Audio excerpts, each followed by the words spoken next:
Jeeva today பார்வையாளர்களுக்கு வணக்கம். இன்றைய நேர்காணலில் பத்திரிகையாளர் பிரபாகரன் தமிழரசு அவர்கள் நமது அரங்கில் இருக்கிறார். வணக்கம். வணக்கம். சட்டமன்ற நிகழ்வுகள் நிறைய விஷயங்கள் பேசியிருக்கிறாங்க. மேகதாது அணைக்கு எதிராக தீர்மானம் எல்லா கட்சியும் ஆதரிச்சிருக்கிறாங்க. அதற்கு பிறகு நிறைய விஷயங்கள் ஏதோ அட்லி சினிமா மாதிரி இருக்குன்னு அமைச்சர் சிவசங்கர் சொன்னது, அமைச்சர் ராஜ்மோகன் விமர்சனம் பண்ணது, ஆதவர்ஜுனா குளத்தூர்லயே நீங்க தோத்துட்டீங்கிற மாதிரி விமர்சனங்களை முன் வச்சது. அப்புறம் கூட்டணி கட்சிகளை எங்க கூட்டணி கட்சிகளை தானே வச்சீங்கன்னு நிறைய காரசாரமா விவாதங்கள் போயிருக்கு. சட்டமன்ற நிகழ்வு எப்படி பாக்குறீங்க? லைவை கட் பண்ணி விட்டாங்கிற அது இன்னைக்கு விமர்சனம் ஆயிருக்கு. லைவை கட் பண்ணாம நீங்க பண்ணா லைவை கட் பண்ணி விட்டது ஏன்?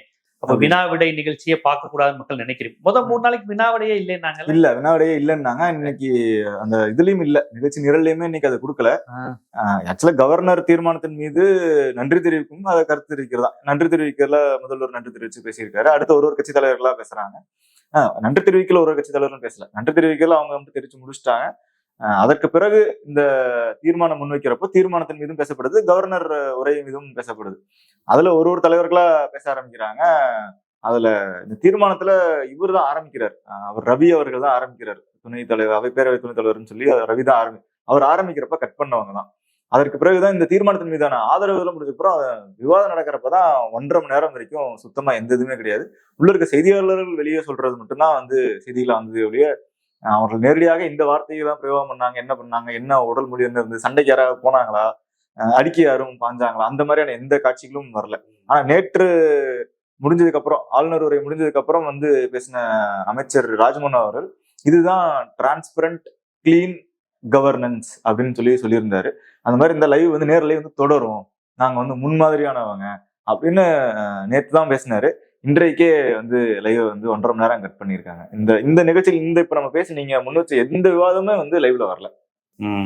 அப்ப இது தாவைக்கா தானே? தாவைக்காங்கிறத விட அந்த அரசு தானே பொறுப்பு இருக்கும். ஆமா, நிச்சயமாக. இப்ப அரசு டிஐபிஆர்ன்றது எல்லாம் அமைச்சர்கள் கீழே தான் இருக்கு. சட்டப்பேரவை மட்டும் தனியா வேற அது கவர்னர் ஆபீஸ் மாதிரி தனி பாடி இல்லையே, சட்டப்பேரவைக்குள்ளதான் இருக்கு. அதுவும் அமைச்சர் கட்டுப்பாட்டுல தான் இருக்கு. இவங்க என்ன உத்தரவுறாங்களோ அதான் டிஐபிஆர் பண்ண போறாங்க. நேற்று வரைக்கும் லைவுக்கு கிரெடிட் அவங்க எடுத்துக்கிட்டாங்கன்னா இன்னைக்கு லைவ் கட் பண்ணதுக்கும் தாவேக்கா அரசு தான் பொறுப்பு எடுத்துக்கணும். இதுக்காக முன்னாடி இருந்தவங்களாம் அப்படி பண்ணாங்கன்னு கேட்டா முன்னாடி இருக்கவங்க யாரும் அதை பண்ணல. இது அதிமுகவும் லைவ் கட் பண்ணிருக்காங்க. திமுகவும் எதிர்கட்சியா இருக்கப்போ வாக்குறுதி கொடுத்து பண்ணல. ஆனா நீங்க மற்றவங்க மாதிரி இல்லையே. தாவேக்கா ஒரு மாற்றமான கட்சி, தாவேக்கா ஒரு புதுமையான கட்சி, தாவேக்கா கிளீன் கவர்னன்ஸ் கொடுப்போம், தாவேக்கா டிரான்ஸ்பரண்டாக இருக்கும், தாவேக்கா எல்லாத்துலயும் புதுமை அப்படின்னு. ஆனா புதுமை எதுவும் இல்லையே. இப்ப திராவிட கட்சிகளுக்கும் தாவேக்கா ஆட்சிக்கும் எந்த வித்தியாசமும் இல்லையா இந்த லைவ் கட் பண்றதுல நீங்க நேத்து ஆளுநர் உரையுமே ஏறத்தாழ டிட்டோ. ஏறத்தாழ அந்த பாயிண்ட் நம்பர் இருக்கும் இல்லையா ஆளுநர் உரையில, பாயிண்ட் நம்பர் மாறாம திமுகவோட ஆளுநர் உரையை தான் அப்படியே டிட்டோவா இருக்கு. எங்கெங்கெல்லாம் திமுகன்னு பேர் இருந்ததோ அங்கெல்லாம் பெரும்பாலும் தாவேக்கான்னு போட்டுட்டு ஏறத்தாழ பெரும்பாலான பாயிண்ட் திமுக ஆளுநர் உரையில இருந்த பாயிண்ட்ஸே தான் இருக்கு. அப்ப அதுக்கு ஓகே, நீங்க ஐடியாலஜிக்கலி அலைன் ஆயிக்கிறீங்க, ஐடியாலஜி உங்களும் பெரியார் வச்சிருக்கீங்க, மாநில சுயாட்சி எல்லாம் பேசுறப்போ அது கூட ஏற்றுக்கொள்ளத்தக்கது. ஆனா இன்னைக்கு லைவ் நாங்க திமுக குற்றம் சாட்டிக்கிட்டே இருந்துட்டு அதே தான் நாங்களும் பண்ணுவோம் அப்படின்றத மாற்றம் எதுவும் இல்ல. இல்ல, இப்ப அந்த லைவை இப்ப பதறிட்டு நீ கட் பண்ண வேண்டிய சூழல் ஏன் வந்தது?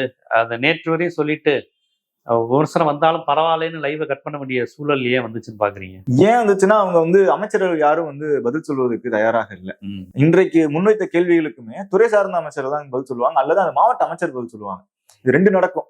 ஏன்னா ஒண்ணு அமைச்சர்கள் எந்த துறையாக இருந்தாலும் அந்த மாவட்டத்துக்கு பொறுப்பாளர், 2-3 மாவட்டத்துக்கு பொறுப்பாளர்ன்ற முறையில போடுவாங்க. சில மைக்ரோ லெவல் இஷ்யூஸ் இருக்கும். இப்போ ஒருவேளை உதாரணத்துக்கு கோவை மாதிரி மாவட்டத்துல பேரூர்ல ஒரு நொய்யல் அல்லது ஏதோ ஒரு சின்ன குளம் சார்ந்த ஒரு பிரச்சனைனா அது பொதுப்பணித்துறை அமைச்சருக்கு நேரடியாக இந்த குளம் பேர் என்னன்னு உடனடியாக பதில் சொல்றதுக்கோ அல்லது அந்த நினைவு கூட இருக்காது. அது அதிகாரி வர தாமதமாகும். உடனே அப்ப அந்த மாவட்டத்தினுடைய அமைச்சராக பொறுப்பு அமைச்சர் அதிமுக காலத்துல பொறுப்பு அமைச்சராக இருந்தவர் எஸ்பி வேலுமணி அவர்கள், அவர் உடனே அவர் பதில் சொல்லுவார் அதுல என்ன பிரச்சனை இருந்தது. ஏன்னா அவரும் அந்த கவர்னன்ஸ்ல இருக்காருன்ற முறையில அவர் அமைச்சராக பதில் சொல்லுவார். இதுல பிரச்சனை கிடையாது. ஆனா இப்ப நீங்க சட்டம் ஒழுங்குன்னு வரும்போது, சட்டம் ஒழுங்கு தொடர்பாக ஒரு கேள்வி வரும்போது இதுக்கு முன்னாடி இருந்த எல்லா ஆட்சி காலத்திலும் பெரும்பாலும் அமைச்சர்கள், முதலமைச்சர் தான் பதில் சொல்லியிருக்காங்க. ஆனா சட்டம் ஒழுங்கு முதலமைச்சர் நேரடி கட்டுப்பாட்டுல இருக்கு.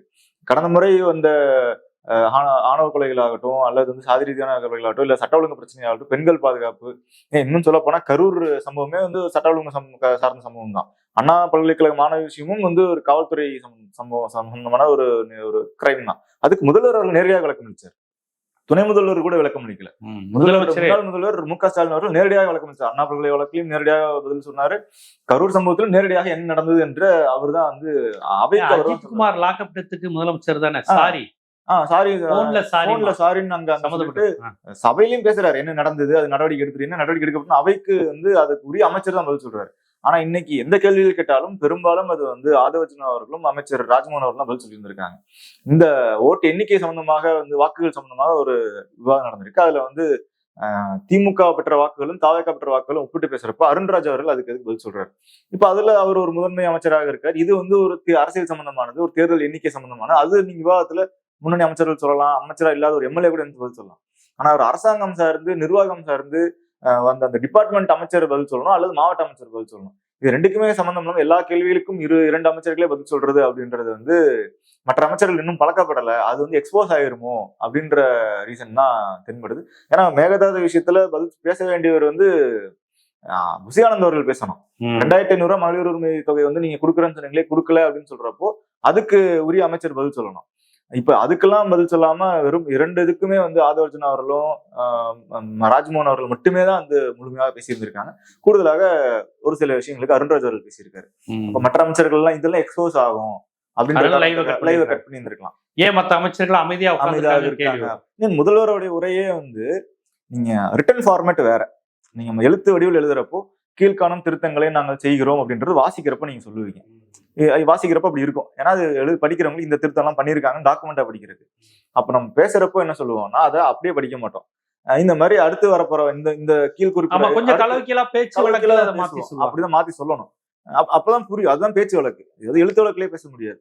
ஆனா இன்றைக்கு முதல்வர்களுடைய கீழ்காணும் திருத்தங்களை அப்படின்னு சொல்லி கீழ்காணும்னா எங்க கீழே பாக்குறது நம்ம அப்ப பேசுறப்போ இல்ல நமக்கு எந்த கீழ்காணும் தெரியாது. அவருக்கு கண்ணுக்கு மட்டும் தானே அவர் பேப்பர்ல ஸ்கிரிப்ட்ல கீழ்காணும் இருக்கும். டிவிக்கு கீழே என்ன இருக்குன்னு மாதிரி இருக்குன்னு நம்ம பார்க்கலாம். அப்ப அடுத்து பேசுறப்ப என்ன சொன்னா இதுக்கு பிறகு நான் குறிப்பிட போகும் திருத்தங்கள் எல்லாம் இதுக்கு மேல் இதுக்கு கீழே இதுக்கப்புறம் குறிப்பிட போற திருத்தங்கள் எல்லாம் அல்லது நான் மேற்கொள்ள அப்படியே படிக்கிறாரு. எந்த சென்ஸ் எந்த நோக்கத்துக்காக படிக்கிறோம்னு இல்லாம கொடுத்ததை அப்படியே படிக்க. அப்ப கீழ்காணும் திருத்தத்தை வந்து 3வது பத்திக்கு 4வது பத்தி 3வது பத்தி 4வது பத்தி எல்லாம் நம்மகிட்ட இல்லவே இல்லையே. ஒரு சட்டசபையை நேரில் 3வது பத்தி எதுன்னு எங்களுக்கு தெரியாது. 3வது பத்தி தெரியாதுன்னா 3வது பத்திக்கு கீழாக 4வது பத்திக்கு மேலாக ஒரு எதிர்கட்சி தலைவர் உதயநிதி ஸ்டாலின் ஒரு திருத்தத்தை முன்வைக்கிறார். அவர் வந்து இப்படியான ஒரு திருத்தத்தை முன்வைக்கிறார். அந்த திருத்தத்தை வந்து 3வது பாயிண்ட் 4வது பாயிண்ட்டுக்கு ஒரு எக்ஸாக்ட் நம்பர் தெரியல, அந்த பாயிண்ட்டுக்கு மேல வைக்கலான்றார். நம்ம கையில டிராஃப்ட் இல்ல, நம்ம கையில நம்மளுக்கு வந்திருந்திருக்கும் தீர்மான காப்பி ஊடக பத்திரிகையாளர்களாக நம்ம கையில இருக்கும். இது பார்வையாளர்கள் கையில எப்படி இருக்கும், இது எந்த இடத்துல வைக்கிறாங்க, ஏன் இந்த இடத்துல வைக்கிறாங்கன்றது தெரியாதுல்ல. அப்போ அந்த மாதிரியான ஒரு ஒரு அனுபவமின்மை அதில் வெளிப்படுது அப்படின்றதுதான். இதெல்லாம் வந்து எக்ஸ்போஸ் ஆயிடக்கூடாது. ஏன்னா அந்த பிம்பத்தில் தான் கட்டமைக்கப்பட்டது. தாவேக்கான்றது ஐடியாலஜிக்கல் கிளைன்ஸ் கிடையாது. இதுக்கு முன்னாடி ஒரு சேவை செஞ்சு ஒரு அதன் மூலமாக கிரெடிபிலிட்டி பெற்று வந்தவங்க கிடையாது.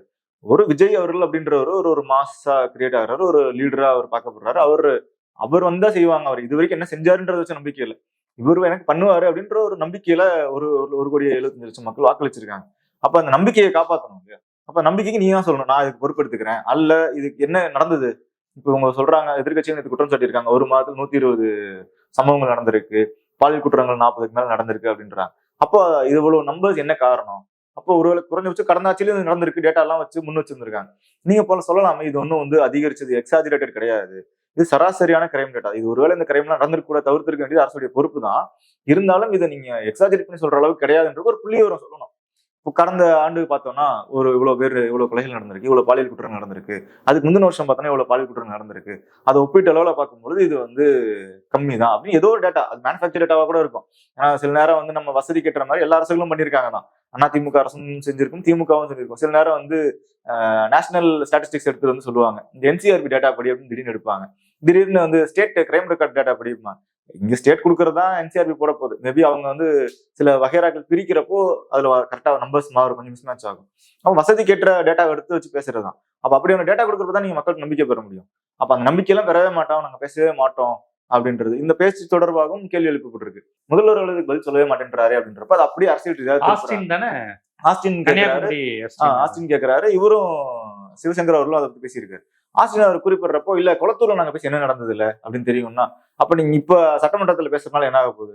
திரும்ப ஏதாவது ஒரு தேர்தல் வரப்போதா, திரும்ப வந்து திமுக அப்படி பேசிதான் அப்படி பேசி நீங்க வந்து திமுக திரும்ப தோற்கடிப்பீங்க, இல்ல அண்ணா திமுக தோற்கடிக்கணும் பேசுங்களேன். இல்ல முதலமைச்சர் பேசுவது என்பது திமுகவை தோற்கடிக்கவோ ஜெயிக்க வைக்கவோ இல்ல, அவருடைய கடமைங்க. அவர் முதலமைச்சர், அதாவது முதலமைச்சர் அதான் நான் பேசி திமுகவை ஜெயிக்க அடிச்சிட்டேனே, இன்னும் எதுக்கு பேசினா இந்த கேள்விக்கு அர்த்தமே நமக்கு புரியல. அவர் உங்களுக்கு முதலமைச்சர், ஆமா, எனக்கும் முதலமைச்சர், இந்த திமுக காரனுக்கும் முதலமைச்சர், ஆமா, மனிதநேய மக்கள் கட்சி எல்லாருக்கும் அவர் தான் முதலமைச்சர். அப்படிப்பட்ட முதலமைச்சரை மக்கள் பிரச்சனைக்கு பேசுங்கன்னு சொன்னா, பேசுனா என்ன நடக்கும் தெரியல, ஸ்டாலினே அவுட் அப்படின்னா இது எனக்கு புரியல. அப்போ சட்டமன்றத்துல பேசுற ஒவ்வொருத்தரும் வந்து நாங்க பேசினா நீங்க தோத்துருவீங்க அப்படின்னா இது எலெக்ஷன் நடக்குதா?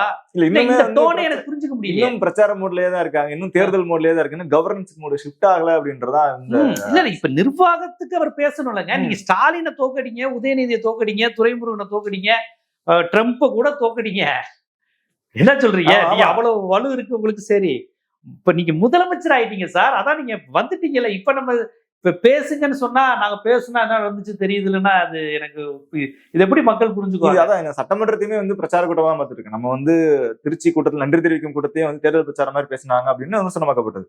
சரி, ஓகே, அது கூட வந்து நீங்க மக்களை சந்திக்கிறீங்க, ஒரு அரசு நிகழ்ச்சியா இல்ல ஒரு கட்சி நிகழ்ச்சிக்கு எப்படியோ பேசலாம், ஒன்றும் பிரச்சனை இல்லை, அது உங்களோட டோன் கூட வச்சுக்கலாம். ஆனா இது சட்டமன்றம், இதுக்கு ஒரு ஒரு மரபு இருக்கு, நீங்க பதில் சொல்லணும் மக்களுக்கு. சட்டமன்றம்ன்றது மக்கள் பிரதிநிதிகள் கூடுற மன்றம், அப்ப நீங்க மக்களுக்கு தான் பதில் சொல்றீங்க. மக்களுக்கு சிஎம் பதில் சொன்னா என்ன ஆகும் தெரியுமா? மக்களுக்கு சிஎம் ஒருவேளை நீங்க அப்படிதான் தேர்தல் சொல்லணும்ல, அது ஒரு கடமை இல்ல, லைபிலிட்டி, உங்களுடைய பொறுப்பு. அதுதான் பொறுப்பு, நீங்க தான் அதுக்காக உங்களுக்காக தான் ஓட்டு போட்டாங்க, நீங்களே தான் சொல்றீங்க. அதுவும் வந்து வெளியேறும் சொல்ல, இந்த நடந்த வாக்காளர் இந்த தேர்தல்ல முழுக்க எந்த வேட்பாளரும் தெரியாம, சாதி தெரியாம, மதம் தெரியாம, இனம் தெரியாம, மொழி தெரியாம வாக்களிச்சாங்கன்னா அது முழுக்க விஜய் அவர்களுக்காக அப்படின்ற. அப்ப அவர் தானே மக்கள்கிட்ட பேசணும்ல, அந்த நம்பிக்கையை நீங்க தான் காப்பாற்றணும். அந்த நம்பிக்கை அவங்க தரப்பு பேச்சு பாணியில இருந்து நான் புரிஞ்சுக்கிறது, நீங்க எல்லாம் பிரச்சாரம் செஞ்சு தோத்தீங்க, நாங்கெல்லாம் பிரச்சாரமே செய்ய வேண்டியதில்லை, எங்க தலைவர் பிரச்சாரமே செய்ய வேணாம், வருவாரு 10 நிமிஷம் பேசுவாரு, ஸ்டாலின் அன்ட்டுன்னு சொன்னாரு, ஜெயிச்சிட்டாரு, அதே மோட்லயே போயிடலான்னு பாக்குறாங்களோ? பிரச்சாரம் செய்யறது இதெல்லாம் ஓல்டு பூமர் ஆக்டிவிட்டி. பிரச்சாரம் செய்யறது, மக்களை போய் சந்திக்கிறது, மக்களுக்கு உங்களுக்கு மலையிலையும் வெயிலையும் நிக்கிறதுலாம் உங்களுடைய பூமர், உங்களுடைய திமுக ஸ்டைல். எங்க ஸ்டைல் பிரச்சாரம் செய்வதில்லை, பேசுவதில்லை, மக்களை சந்திப்பதில்லை. எப்படியோ மக்களை எங்களை ஜெயிக்க வச்சுட்டாங்கல்ல, அதே பாணியில நாங்க சட்டமன்றத்துல இருந்து போறோம் நினைக்கிறீங்க. நீங்க வந்து எனக்கு ஃபீல்டுல பொறுத்தளவுக்கு எனக்கு அது பிரச்சனை கிடையாது. நீங்க அது வந்து அது வந்து ஒரு கட்சிகளுக்குமானது. இப்ப சமூக சூழல் மாறி இருக்கு, எல்லா இடத்துலயும் மக்களும் பேசணும்னு எதிர்பார்க்க மாட்டேன்றாங்க. ஏன்னா நம்ம தேர்தல் முடிவுகளை வச்சு சொல்றோம். ஏன்னா எல்லா மாவட்டங்களுக்கும் போன தலைவர்கள் இருக்காங்க. எடப்பாடி பழனிசாமி அவர்கள்லாம் ஒரு வருடத்துக்கு முன்பாக இருந்து பஸ் எடுத்துட்டு ஊரா பயணிச்சாரு அவரு.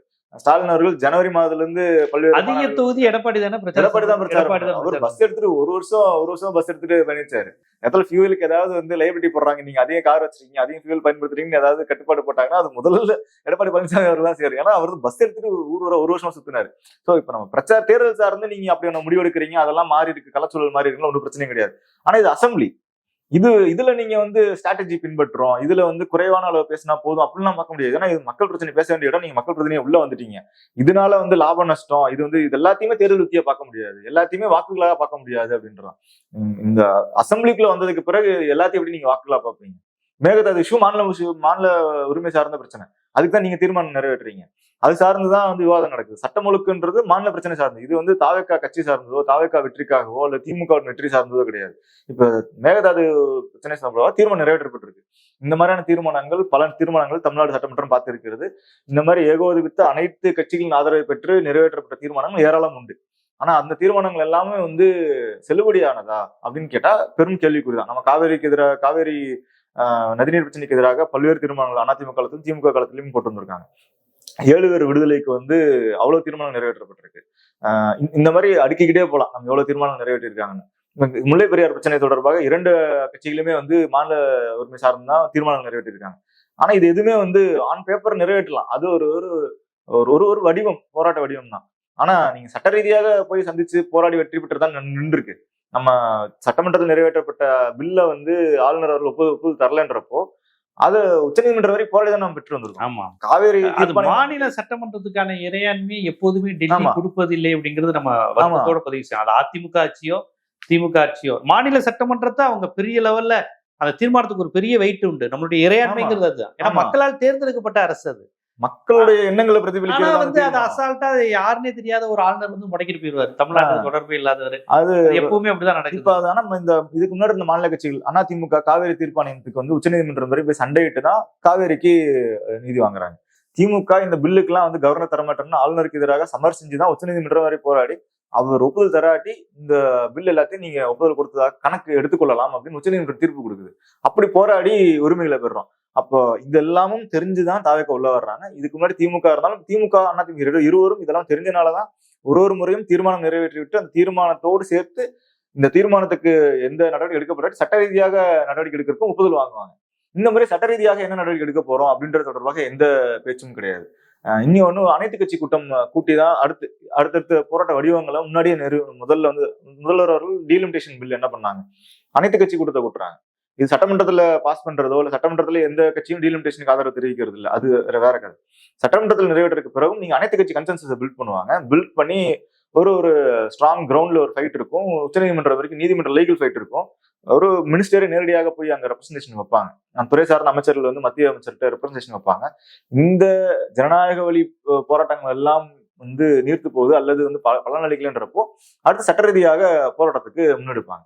இப்போ டீலிமிட்டேஷன் அதே தான் சொல்லியிருந்தாங்க. டீலிமிட்டேஷன் போராடுவோம், எம்பிக்கள் வந்து அங்க வாக்களிப்பாங்க, அனைத்து கட்சி கூட்டத்தில் ஒரு தீர்மானம் நிறைவேற்றுறோம், இதுதான் மாநிலத்தின் முடிவுன்னு சொல்லி சட்டமன்றத்தில் முடிவு எடுக்கிறாங்க. திரும்ப ரெப்ரஸன்டேஷன் வரைக்கும் கொடுக்கப்படுது. எதுவுமே வந்து பொருட்படுத்தப்படல. லோக்சபால ஒருவேளை அதுவும் முறியடிக்கப்பட்டது. ஒருவேளை நிறைவேற்றப்பட்டிருந்தால் நாங்கள் வந்து நீதிமன்றத்துக்கு கூட செல்லுவோன்றதெல்லாம் வந்து திமுக ஸ்டாண்ட் நிலைப்பாடா இருந்தது. நாங்க நீதிமன்றம் வரைக்கும் கூட நாங்க போவோம் இதுக்கு எதிராக. அவங்க பில் என்னன்னு தெளிவாக சொல்லாம லாஸ்ட் மினிட்ல கொண்டு வந்தாங்க, இல்ல எங்களை தெரியாம கொண்டு வர்றாங்க அப்படின்னா நாங்க அதை போவோம். கர்நாடகாவும் சரி இந்த டீலிமிட்டேஷன் சொல்றோம் 2 நாளைக்கு முன்னாடி அந்த பில்ல கொடுத்துட்டாங்க. ஆமா, ஏன்னா ஜம்மு காஷ்மீர் அது வந்து எலெக்ஷன் டயத்துல வேற பண்ணாங்க. தமிழ்நாடும் மேற்கு வங்கத்தையும் லாக் பண்ற மாதிரி கூட பண்ணாங்க. ஆனா இருந்தாலும் அதை இது பண்ணாங்க. திமுக என்ன சொன்னாங்க, இதை வந்து கடைசி நிமிஷத்தை கொண்டு வர்றாங்க, அந்த டிராஃப்ட் என்ன இருக்குன்னு எங்களுக்கு படிக்க அவகாசமே இல்லாம கொண்டு வர்றாங்கன்னா நாங்க நீதிமன்றத்தை நாடுவோம்ன்றாங்க. அப்போ அவங்க 2 நாளைக்கு முன்னாடியே என்ன பில் இருக்கு டிராஃப்ட் பில்ல கொடுத்துட்டாங்க. சோ இதெல்லாம் இப்ப இந்த வாட்டி இவங்க இந்த தொடர்பாக எந்த இதுவும் சொல்லல. தீர்மானம் நிறைவேற்றோம் அப்படின்றதும் திரும்பவும் ஒரு ஸ்டண்ட் மாதிரி தான் இருக்கு. பட் ஆனா இந்த தீர்மானம் நிறைவேற்றது வரவேற்கத்தக்கது, ஒட்டுமொத்த தமிழ்நாடு பிரதிபலிக்குது, இதெல்லாம் பிரச்சனை இல்லை. ஆனா இது மூத்த அமைச்சராக இருக்கக்கூடிய முன்னாள் அமைச்சர் துரைமுருகன் அவர்கள் என்ன சொல்றாரு, கர்நாடகா இதெல்லாம் கேட்க மாட்டாங்க. ஆனா கலைஞர் மேகதாது அணை விவகாரமும் வந்து இன்றைக்கு வந்தது கிடையாது. இது கலைஞர் காலத்துல இருந்து அதுக்கு முன்னாடி காலத்துல இருந்து பேசிக்கிட்டு தான் இருக்கும். அவர் இன்னும் பின்னாடி போறாரு. நேரு காலத்துல இருந்து இந்த பிரச்சனை இருக்கு அப்படின்னு குறிப்பிடுறாரு அவர். அவங்களுமே நேரு இருக்கப்பவுமே இதை வந்து பேசுறப்ப நல்லா தான் பேசுவாங்க, ஒன்னும் பிரச்சனை வராதுன்னு தான் பேசுவாங்க. ஆனா வந்து அவங்க அதை கைவிட மாட்டாங்க. இதுக்கு சட்ட ரீதியா போய் போராடுறதும் தமிழ்நாட்டை ஒன்று திரட்டி டெல்லியில போய் நிறுத்தி போராடுறதும் தான் இதுக்கு தீர்வு ஒழிய இந்த மாதிரி சட்டம் தீர்மானம் நிறைவேற்ற வரவேற்கத்தக்கது. ஆனா அதுக்கெல்லாம் காங்கிரஸோ அல்லது கர்நாடகாவோ வந்து ஒத்துழைக்க மாட்டாங்க அப்படின்றாரு அவரும். அங்க உள்ள எந்த தேசிய கட்சியும் அங்குள்ள எந்த கட்சியும் ஒத்துக்காது. இன்னொன்னு தமிழ்நாட்டை பொறுத்த அளவுக்கு இப்ப தமிழ்நாடு காங்கிரஸ் கவர்மெண்ட்லங்க காங்கிரஸுமே வந்து நேத்து பிரவீன் சக்கரவர்த்தி சொல்றாரு, நான் பெங்களூர் போய் இதான் பேசிட்டு வந்தேன் அப்படின்றாரு. என்ன பேசிட்டு வந்தாரு, நிறுத்திடுவாரா, தடுத்து நிறுத்திடுவாரா? வாய்ப்பு குறையுதுதான். நமக்கு தெரியும் என்னன்னு ரியாலிட்டி என்னன்னு உங்களுக்கும் தெரியும் எனக்கும் தெரியும். தமிழ்நாடு காங்கிரஸ் சொல்றது வந்து கர்நாடகா காங்கிரஸ் கேட்க போறது இல்ல, அல்லது இங்க தமிழ்நாடு கம்யூனிஸ்ட் கட்சிகள் சொல்றது வந்து கேரளா கம்யூனிஸ்ட் கட்சி முல்லை பெரியார் விஷயத்திலயும் அதேதான். மேகதாது அணை விவகாரம் மாநில பிரச்சனை அப்படின்னு வரும்பொழுது, ஸ்டேட் ரைட்ஸ் அப்படின்னு வரும்பொழுது இங்க அனைத்து தேசிய கட்சிகளும் வந்து ஒரே மாதிரிதான் இருப்பாங்க. மாநில கட்சிகள் தான் அதுக்கான போராட்டத்தை முன்னெடுக்கிறாங்க. இல்ல இப்ப அவங்க தாவேக்கு என்ன கேட்பாங்க, கடந்த காலத்துல காவிரி பிரச்சனை வந்த போது கலைஞரும் ஜெயலலிதாவும் அப்படி ஒண்ணு சேர்ந்து போய் டெல்லி போய் இந்த பிரச்சனையை பேசிட்டாங்களா? ஆனா கர்நாடகத்துல ஒவ்வொரு முறையும் அது குமாரசாமியா இருந்தாலும் சரி, சித்தராமையாவா இருந்தாலும் சரி, எடியூரப்பாவா இருந்தாலும் சரி, ஜெகதீஷ் ஷெட்டரா இருந்தாலும் சரி, எந்த கட்சியா இருந்தாலும் ஒன்னா சேர்ந்து போறாங்க. ஆனா தமிழ்நாட்டுல திமுக அப்படி ஒரு கல்ச்சரை உருவாக்கலையே அப்படிங்கிற அந்த விமர்சனத்தை வைப்பாங்க. கரெக்ட் தான், நாங்களும் அதே தான் சொல்றோம். இது வரைக்கும் தமிழ்நாட்டுல திமுக அதிமுகவோ அல்லது இந்த கட்சிகள்லாம் இணைஞ்சு போய் ஒரு கல்ச்சர் உருவாக்கல, போய் டெல்லி சந்திக்கல. ஆனா கடந்த ஆட்சி முறையில அப்படி ஒரு முன்னுதாரணத்தை வந்து மு க ஸ்டாலின் அவர்கள் காமிச்சிருக்காருல்ல. டீலிமிட்டேஷன் பில்ல அனைத்து கட்சி கூட்டத்தை கூட்டுறாரு.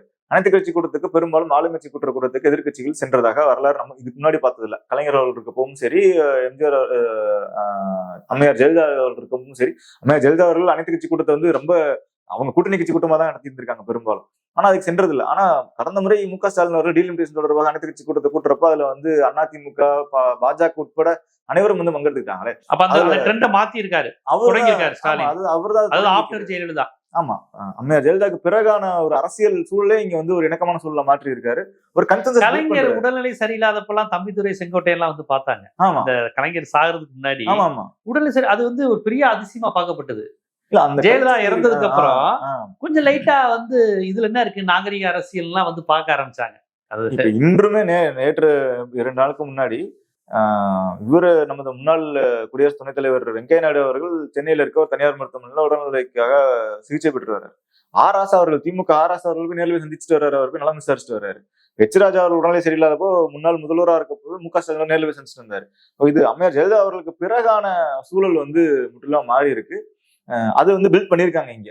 அப்ப அந்த கல்ச்சர் நீங்க முன்னெடுத்துட்டு போவீங்களா? நீங்க அந்த கல்ச்சர் அனைத்து கட்சி கூட்டத்தை கூட்டி எல்லாத்தையும் அனைத்து திருட்டுவீங்களான்றது, வருவாங்களா வரமாட்டாங்களா, திமுக இதுல வந்து பங்கேற்கும். திமுக இன்னைக்கு தீர்மானத்துக்கு ஆதரவு தெரிவிச்சு முழு சட்டமன்ற நிகழ்ச்சியிலும் பங்கெடுத்திருக்காங்களே. அவங்க வந்து இல்ல ஆளுநர் நன்றி தெரிவிக்கல, நாங்க வந்து வெளியே வெளிநடப்பு செய்யறோம், அல்லது தீர்மானத்துக்கு வந்து இது வந்து வெற்றி தீர்மானம் சொல்லிட்டு போலாம். இது நடக்கவா போகுது, இது இது நடக்கவா வழக்கமா இப்போ ஒரு ஃபார்மாலிட்டி தானே அப்படிங்கிற மாதிரி சொல்லலையே. ஆ. இருந்து முறையா செஞ்சிருக்காங்க. முதலமைச்சர் விஜய் அவர்கள் கொண்டு வந்த தீர்மானத்தை ஆதரிக்கிறோம்னு ஆமா. உதயநிதி அவர்கள் சொல்றாங்க. இதுக்கு ஸ்டாண்ட் எல்லாம் இருக்கு. நீங்க வந்து வாக் அவுட் பண்றதுக்குலாம் முகாந்திரம் இருக்கு. ஏன்னா நீங்க கூட்டணி கட்சி காங்கிரஸ் வச்சுட்டு இப்படி பேசுறீங்க. காங்கிரஸ் கட்சி என்ன பண்ணுச்சுன்னு எங்களுக்கு தெரியாது. கண்டிப்பா எங்க கூட இல்ல, கூட்டணி இது காங்கிரஸ் கவர்மெண்ட்டுங்க, அதை நம்ம பதிவு செஞ்சுட்டே இருக்கணும். ஆமா. இப்ப நடந்துகிட்டு இருக்கிறது காங்கிரஸ் கவர்மெண்ட். 2 அமைச்சர்கள், உயர்கல்வித்துறை அமைச்சர். நீங்க இதுக்கு முன்னாடி திமுக மீது குற்றச்சாட்டு வச்சது எல்லாமே வந்து காங்கிரஸ் கூட்டணியில் இருக்காங்க. அந்த அமைச்சரவையில் அவங்க அரசு இங்க காங்கிரஸ் அரசு கிடையாது. கூட்டணியில இருக்கும் போதே கேட்பாங்க, கேட்பாங்க. காங்கிரஸ் கூட்டணியில தானே இருக்கு, கேட்க கேட்ட வேண்டியதானே வேண்டியதானே, அப்படிம்பாங்க. ஒரு போன் அடிச்சு சொன்னா முடிஞ்சிடும்ல இப்ப அப்படிம்பாங்க. கவர்மெண்டே கவர்மெண்ட் காங்கிரஸ் காங்கிரஸ் கவர்மெண்ட். ஆமா. அப்ப அத காரணமா காட்டி சிவகுமார் சொல்றாரு, அங்க எங்க கவர்மெண்ட் இருக்கு, விஜய் வந்து மெச்சூரிட்டியான ஆள் கிடையாதுன்னு டி சிவகுமார் DK சொல்லியிருக்காரு. சொல்றாரு. ஆமா ஆமா ஆன் ரெக்கார்ட் பதிவு அப்ப பண்ணிருக்காரு. இந்த பிரச்சனை குறித்து டி சிவகுமாருடைய பார்வை எவ்வளவு அலட்சியமா இருக்கு தமிழ்நாட்டுல. தமிழ்நாடு அதெல்லாம் பாத்துக்கலாம்ப்பா அப்படியே சொல்றாரு. அங்க ஆமா, இப்ப ஆமா. நம்ம கவர்மெண்ட் வந்துருச்சு, விஜய் மெச்சூரிட்டி கிடையாது, நம்ம ஹேண்டில் பண்ணிக்கலாம் அப்படின்னே சொல்றாரு. இதுக்கு விஜய் கட்சியிடம் கண்டனம் வரல, தமிழ்நாடு காங்கிரஸும் கண்டனம் தெரிவிக்கல. தமிழ்நாடு காங்கிரஸ் பிறகு வந்து DK சிவகுமார் கண்டிக்கல. நாங்க அணை கட்டணா நாங்க உடைப்போம் அப்படின்னு சொல்லி விஸ்வநாதன் அவர்கள் ஏதோ ஒரு அறிக்கை கொடுத்திருந்தாரு. சின்னதா ஒரு அறிக்கை. அதுல வந்து பட்டமிடாம தான் பேசியிருந்தார். கர்நாடக அரசு காங்கிரஸ் அரசு எல்லாம் சொல்லவே இல்லை. அது கர்நாடகான்ற அரசு அப்படின்றதையும் பயன்படுத்தாம காங்கிரஸ் கட்சின்ற வார்த்தையும் பயன்படுத்தாம ஒரு அறிக்கை வெளியிட்டு இருந்தாரு அவரு. அதனால இந்த கன்சென்ஸ் எல்லாம் பில்ட் பண்ணுவாங்களா? அதுக்கான ஒரு நீங்க சொல்ற அந்த சோகால்டு கரிஷ்மா, கரிஷ்மான்றது நான் வந்து அது அப்படியே தமிழ்ல மொழியாக்கம் பண்ணா அது கவர்ச்சின்ற வார்த்தை தான் வருது. ஆனா அரசியல்ல கரிஷ்மா அப்படின்றது ஆளுமைன்னு சொல்றாங்க. அப்ப அந்த ஆளுமை திறன் நீங்க வந்து உண்மையாலே அரசியல் ஆளுமை இருக்கா, உங்களுக்கு நிர்வாக ஆளுமை இருக்குன்னா நீங்க வந்து கன்சென்ஸை பில்ட் பண்ணணும். அது பில்ட் பண்ணுவாங்களான்னு பொறுத்து தான் பார்க்கணும். இப்போதைக்கு இருக்க அந்த 4 பேர் 5 பேரை வச்சு நடத்துறாங்க. இந்த அவையிலுமே கூட முதல்வர் அவர்கள் இந்த சட்டம் ஒழுங்கு தொடர்பாக அவர் எந்திரிச்சு கர்ஜித்து வந்துருக்கணும். என் ஆட்சியில் எப்படி நீங்க சட்டம் ஒழுங்கு இல்லைன்னு சொல்ல முடியும், என் ஆட்சியில் என் தங்கச்சிகளுக்கு எப்படி பாதுகாப்புன்னு சொல்லியிருக்க முடியும். ஏன்னா அக்கா தங்கச்சி அத்தை சித்தப்பா அக்கா தாய் மாமன் இப்படிதானே. அப்ப என் இதுல எப்படி என் மருமகள் எல்லாம் வந்து பாதுகாப்புல நீங்க சொல்ல முடியும், என் தங்கச்சிகளுக்கு எப்படி பாதுகாப்புல நீங்க சொல்ல முடியும்னு அவர் எந்திரிச்சு கரிச்சிட்டு இருக்கணும். நான் சிங்கப்பெண் போட்டு இருந்திருக்கோம், சிங்கப்பெண் இதுல இவ்வளவு பேர் வந்து தடுத்து நிறுத்திருக்கோம், இவ்வளவு குழுக்கள் அமைக்கப்பட்டிருக்கு, அதுல இவ்வளவு பேர் வந்து இவ்வளவு சட்ட பிரச்சனை நடக்கிறதா இருந்தது, இவங்களெல்லாம் நாங்க வந்து காப்பாத்திருக்கோம், இந்த மாதிரியான சம்பவங்கள் இதுவரை நடக்காது, இது வரைக்கும் நடந்ததுக்கும் நாங்க நடவடிக்கை எடுத்திருக்கோம் அப்படின்னு நீங்க தான் கான்பிடன்ஸ் பில்ட் பண்ணணும். அது எதுவுமே இல்லையே. எதுவுமே இப்போ திமுக மீதும் குற்றச்சாட்டு வைக்கப்பட்டிருந்திருக்கு. ஆனா திமுக காலத்திலும் இப்படி நடந்திருக்கு. நான் இதெல்லாம் முதல் சட்ட ஒழுங்கு பிரச்சனை நான் வந்து ஒரு பத்திரிகையாளரை அங்கீகரிக்கல. ஆனாலும் கூட இது சட்டமன்றத்துல வந்து முன்வைக்கிறப்போ இவங்க எல்லாரும் விளக்கம் கொடுத்திருக்காங்க. அந்த வழக்குகள் மீது எல்லாம் என்ன நடவடிக்கை எடுக்கப்பட்டது அப்படின்னு. இன்றைய எதிர்கட்சியா இருந்து திமுக விளக்கம் கொடுத்திருக்கீங்க. ஆதவர்ஜுனா கேட்கிறாரு, சட்டம் ஒழுங்கு சொன்னா பெண்களுக்கு பாதுகாப்பு இல்லைன்னு சொல்லி அமைச்சர் அகஸ்டின் பேசுறப்போ ஆதவர்ஜுனா அவர்கள் கேட்கிறாரு, நீங்க விளாத்திக்குளம் அந்த பெண் பாலியல் வழக்குல என்ன நடவடிக்கை எடுத்தீங்க? இப்ப நடக்கிறது இவங்க கவர்மெண்ட் தானே. அவர் அண்ணா திமுக ஒருத்தன் கேட்கிறாரு. வந்து அதுவே வந்து தர்க்கம் இல்லதான். சரி ஓகே, அவர் வந்து முன்றைய ஆட்சி காலத்துல என்ன நடவடிக்கை எடுத்தீங்கன்னு கேட்கிறாரு. அதுக்கு திமுக எம்எல்ஏ அவர் பதில் சொல்றாரு, ஆகஸ்டின் ஏங்க அதுல 24 மணி நேரத்துக்குள்ள வந்து நாங்க வந்து வழக்கு பதிவு பண்ணி குற்றவாளிகளை கைது பண்ணி நாங்க நடவடிக்கை எடுத்திருக்கோம் அவர் நடவடிக்கை சொல்றாரு. இது எதிர்கட்சிக்கு வந்து முந்தைய ஆட்சியிலேயோ அல்ல அதுக்கு முன்னாடி என்ன சம்பவம் நடவடிக்கை எடுத்தீங்க அப்படின்னு சொல்ற அவசியம் எதிர்கட்சி பொறுப்பு இல்ல. நீங்க கேள்வி கேட்கிற இடத்த வந்துட்டாங்க. இப்ப அவங்க கேட்கலாம், சரி விழாத்திகுளத்துக்கு நாங்க நடவடிக்கை எடுக்கல, நீங்க எடுத்தீங்க, நீங்க ஆட்சிக்கு வந்துட்டீங்கல்ல, விழாத்திகுளத்துல ஏதாவது பண்ணீங்களா, குற்றப்பத்திரிகை தாக்கல் பண்ணிட்டீங்களா, சம்பவம் நடந்து 1.5 மாசம் ஆச்சு இல்ல, நீங்க 1 மாசம் ஆச்சு பொறுப்பேற்று திமுக தான் கேள்வி கேட்கணும் நியாயப்படி பார்த்தா. ஆனா எதிர்கட்சி ஆளுங்கட்சி கேள்வி கேட்குது, எதிர்கட்சி அதுக்கு தெளிவான பதில் சொல்றாங்க. ஆனா இப்ப வரையும் இந்த சட்டம் ஒழுங்கு தொடர்பாக ஆளுங்கட்சிட்டு இருந்து பதிலே வரல சட்டமன்றத்துல. அதுதான் ஆஸ்டின் இருந்துச்சு, முதலமைச்சர் வரலாறு காணாத சரித்திர முதலமைச்சர், எதற்கும் வாய் திறக்காத முதலமைச்சர் சொல்லிதான் இவங்க அதுக்கும் வேற விஷயத்த மடைமாட்டிட்டாங்க, குளத்தூர்ல ஜெயிச்சு பாருங்கன்னு.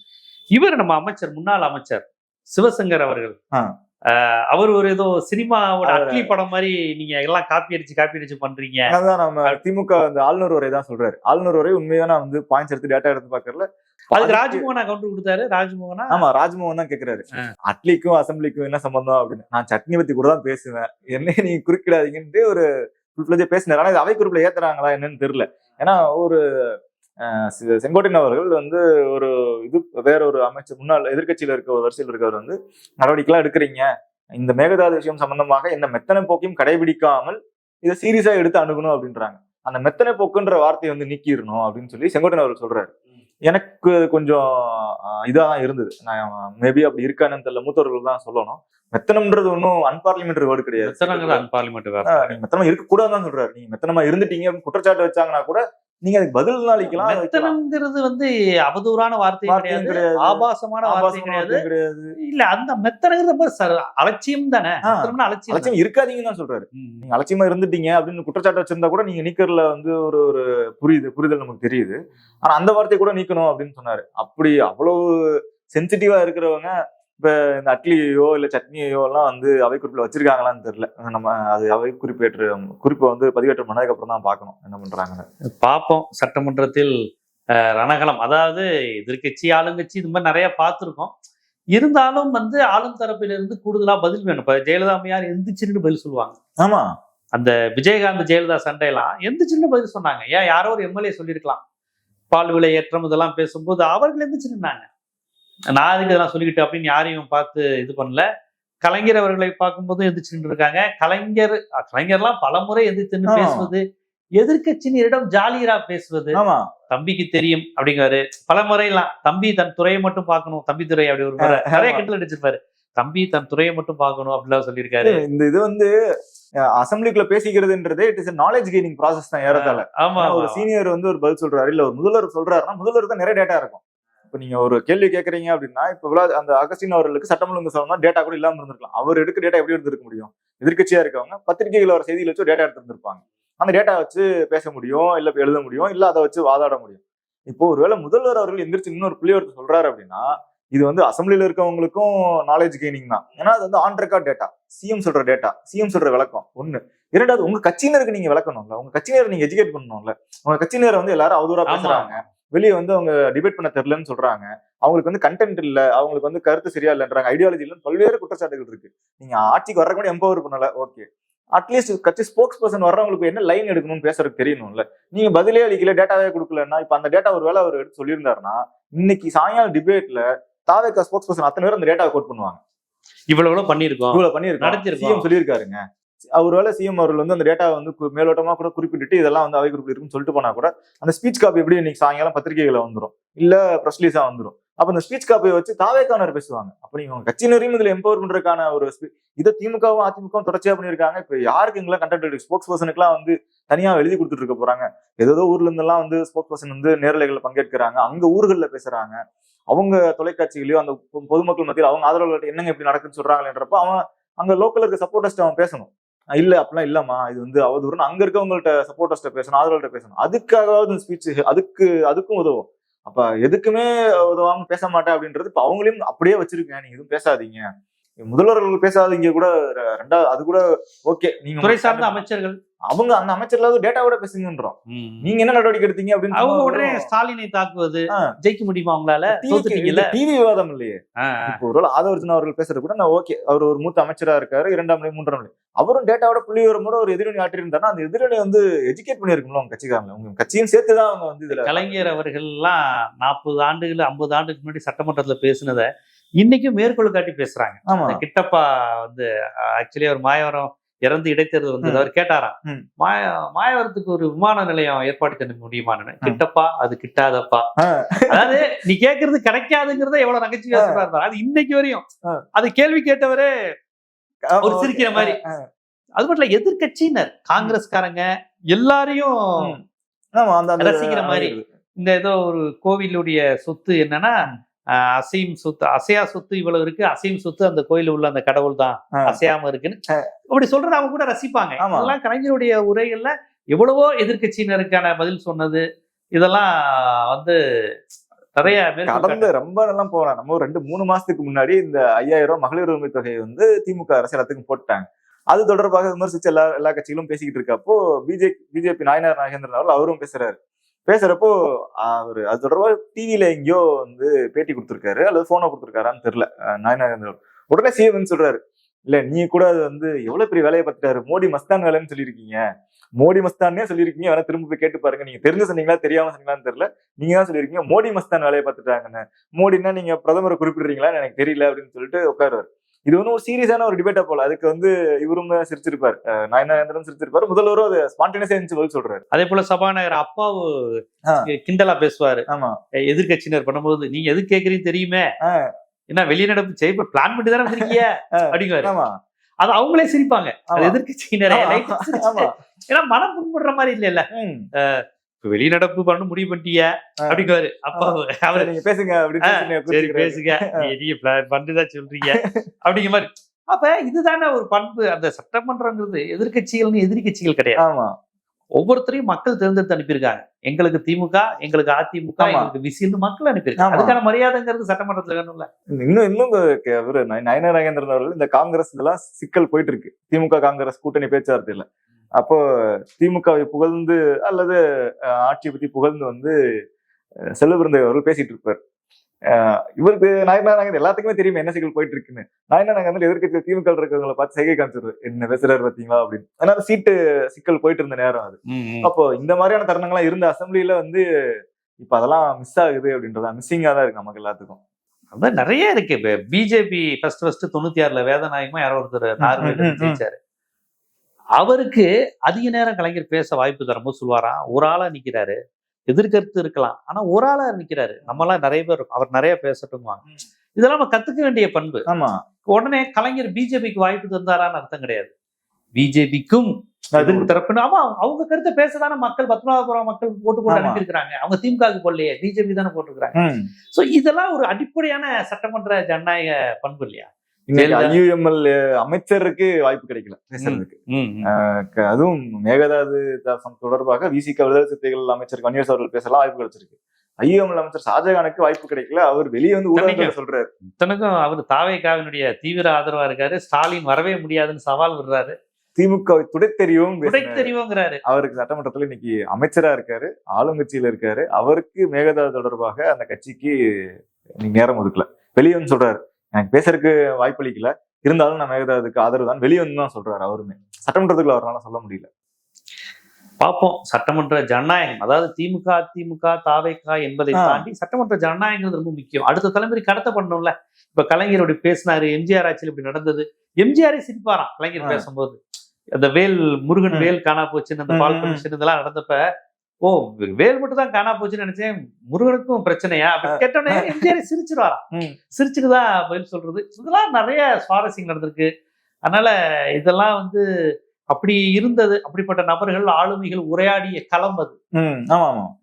அந்த காலத்துல இருந்து காங்கிரஸ் திமுக சண்டை, திமுக அதிமுக சண்டை, திமுக ஸ்தாபன காங்கிரஸ் சண்டை, இடதுசாரிகள் திமுக சண்டை, அதிமுக இடதுசாரி, எல்லாருமே ஒரு பேச்சாளர்ல இருந்துச்சுப்பாங்க. பருதி இளவருதி 91 96 ஜெயலலிதாவை எதிர்த்து அவர் மட்டும்.